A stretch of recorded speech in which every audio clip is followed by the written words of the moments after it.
Scrappers, this is Marcia Worrell, your local Kiwi Lane creative partner. Today I am just going to do a really quick demo to show you how easy it is to use our Kiwi Lane kits. This particular kit is from actually August Kiwi Club kit from 2020, so August 2020.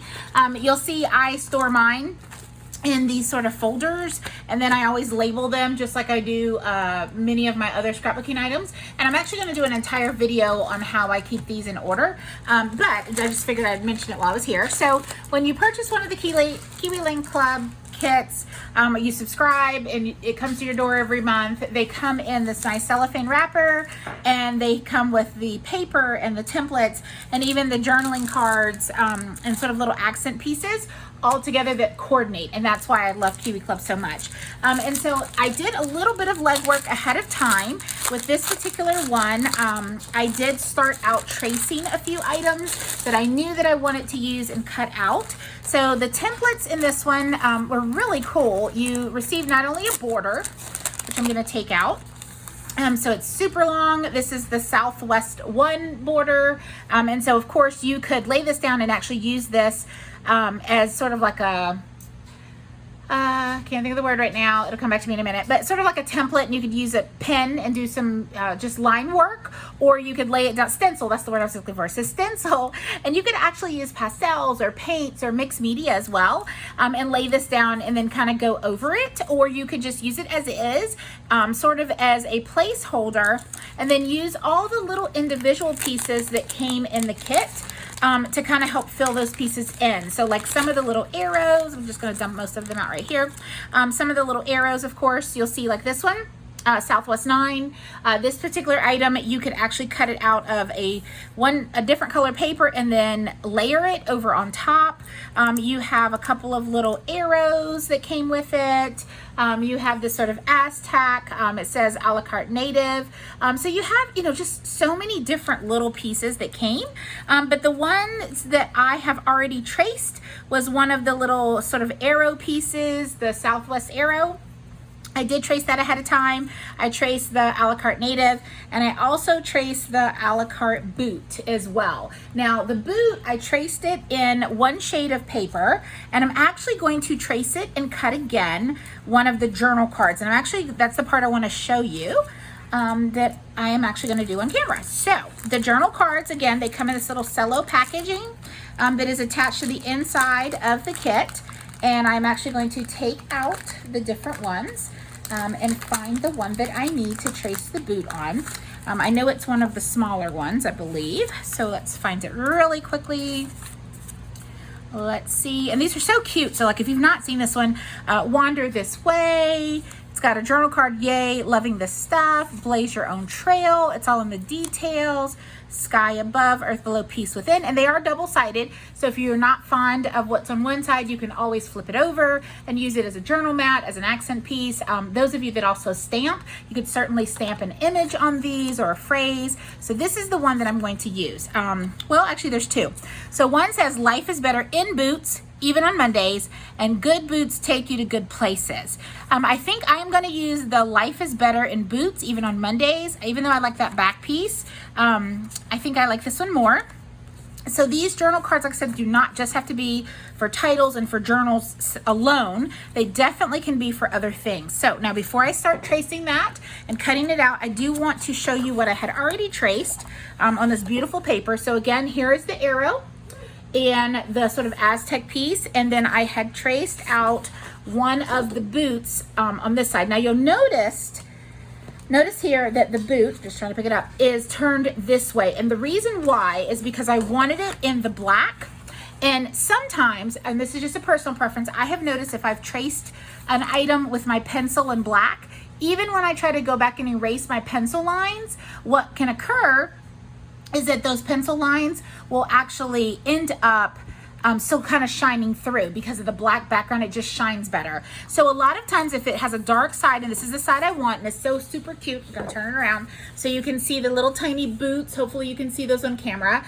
I want this side. So I traced it on the green side so that when I cut it out, it does not have those lines showing. So let me grab my pencil. I thought I had it and it rolled down the table.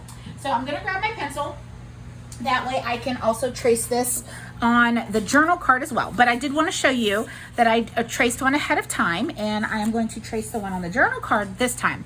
Now, because this has words, and I have to be kind of specific about where it lines up so that I don't accidentally miss a word or accidentally trace it way over here and skip the S. I am going to trace it on the dark side this time, even though I typically, like I said, prefer to trace on the opposite end, okay? Now, I am right-handed, so I usually will hold it with my left hand and trace with my right. I will tell you that oftentimes I also like to use mechanical pencils more so than traditional pencils, and that is just a preference. You certainly can use any type of pencil, and some people actually even use pen. I have found different people prefer different things, and I'm sorry my hand is in front of the camera. All right, there we go. So now you can see I've traced the outline, and so it looks like this. So then all I would do next is I would cut this out. Now, I have seen many people do videos of these over the years, and I can tell you I am one of those people that have used these now for quite some time. I think I started collecting these maybe back in 2019, I think it was, and I have pretty much built my collection with just about every template we have. So, you know, I do know I have all the borders. I have almost all of the accessory packs, and I have all of the Kiwi Club kits with the exception, I think, of one. I believe it's the December 2018 I am missing. And that's because I actually became a member back in like 2019, and then they had some amazing deals where they brought back some of the 2018 kits, and so I ended up purchasing them. And then I think one kit I was able to find from another creative partner that had an extra. So I think at this point I have all of them. So if you think about it, this is 2023, and I have all of the kits except like one, like I said, since 2018. And I keep them all, like I said, in that little clear protective type folder that I purchase in order to make sure they're in there. I will tell you, I typically do not use all of the materials from every single kit, so I do have leftover paper. I always keep the templates with the kit, and that's just a personal preference. And because of that, you know, they all just stay together. And then when I need to go revisit or go back, or if I decide there's more pictures I want to scrapbook, I can still make everything match. So here is the one that I just cut out, and here is the actual a la carte boot. Now, typically what I do, and I do this for all of my, just about all of mine, when I cut them out, is I do ink the edges. Now, there are some people that choose not to, and that is totally okay, but I like the way it looks. And if it's a smaller item, I will use the sponge daubers that Kiwi Lane actually sells in the shop. If it is a larger item, I do use these larger pieces that have the little sponge tips, and I have a collection of those, and I use a different one for each color of ink and so forth, and I have a way I store them. But if it's a small item like this, I will usually use these. And I do carry I have quite a few distress inks and distress oxides in my personal collection. The one that Kiwi Lane sells is the brown, and it's called Vintage Photo. I do have it, but for this, I prefer to actually use Hickory Smoke. So I have Hickory Smoke, and I have Black Suit. You know, I have a couple of different ones that are like my go-tos. So for this one, I am going to use the Hickory Smoke. And if you've never used the distress oxides or the distress inks, they are so neat and so versatile. So all you do is you take this and you put it on your finger. You just want to tap it down just a little bit and get enough ink on there. And then you're just going to slightly go around the edges. Now this does two things. One, it covers up that white core paper. I don't know how well you can see that on camera, how the part that I've just inked is already that grayish color, but this part is still white. So I'm just going to go down and cover up the white, okay? So it doesn't look as noticeable on your page. Two, it helps cover up those pencil lines from what we just traced. Now, I don't know about you, but most people, they don't want any type of, I guess you could say, tracings or flaws or any miscuts or anything like that to show up on their page. And then some people just don't care. I personally like to cover mine up.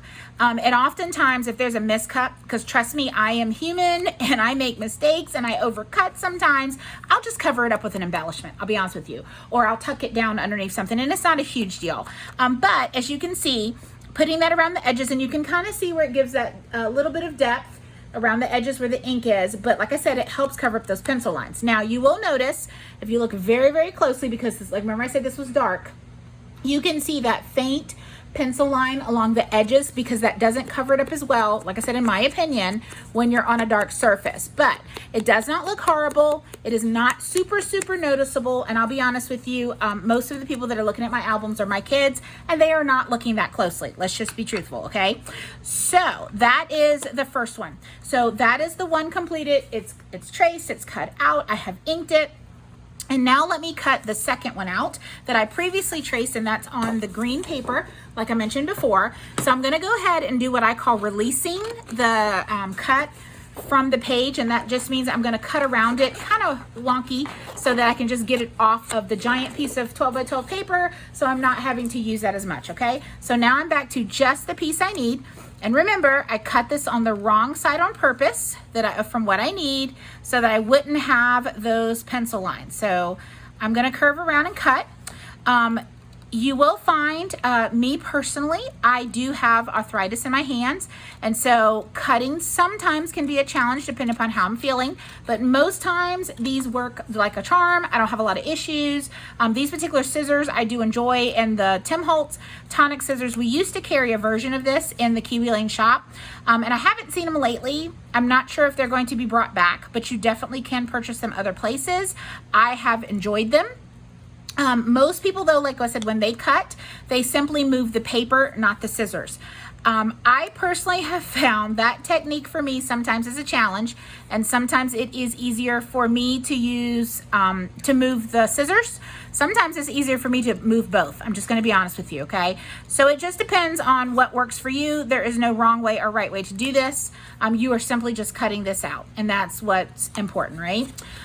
So because I'm cutting on the wrong side, like I said, the pencil lines will be on the side when I'm done, and it does not show up as well, like I said, on the dark side. All right, so now my boot is cut out. I'm gonna flip it over, and I am going to ink this side of it. Now, the reason why I cut out two boots is because, as we know, people typically wear two, and the little saying here is life is better in boots has two. So what I'm going to do is I'm actually going to layer them when I go to add this to my page, and I will show the completed page a little later on, once I finish putting it together. I want to have them layered. So this boot that I actually traced first, that is the darker paper with the little cute boot pattern, is actually going to go behind the boot that has the phrase, okay? So when they go on the page, I'll have one that goes here, and then I'll pop this one up on like pop dots, so it'll lift up just a little bit about there, and it'll look super cute on the edge of the page, okay? So I hope this tutorial was helpful. It just kind of shows you, how to use our Kiwi Lane templates, how easy it is to trace and cut them out, and then go over them with the distressed ink should you choose to. So again, I hope that you enjoyed this video.